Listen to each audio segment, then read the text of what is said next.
ముందుగా ప్యాన్ పెట్టుకుని అందులో కొంచెం నూనె హీట్ అయిన తర్వాత కొంచెం ఉల్లిపాయ ముక్కలు పచ్చిమిరపకాయ ముక్కలు వేసుకుని బాగా ఫ్రై చేసుకున్నాం. ఉల్లిపాయ ముక్కలు బాగా ఫ్రై అయినాయి కదండి. ఇప్పుడు ఇందులో చికెన్ వేసుకొని చికెన్లో వాటర్ ఇంకేంత వరకు ఫ్రై చేసుకున్నాం.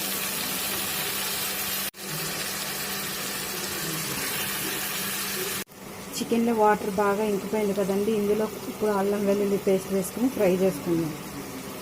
అల్లం వెల్లుల్లి పేస్ట్ బాగా ఫ్రై అయింది కదండి. ఇప్పుడు ఇందులో కొంచెం ఉప్పు, పసుపు, కొంచెం గరం మసాలా వేసుకొని కొంచెం ఫ్రై చేసుకున్నాం. ఫ్రై అయిపోయింది కదండి. ఇందులో కొంచెం కారం వేసుకొని ఫ్రై చేసుకున్నాం.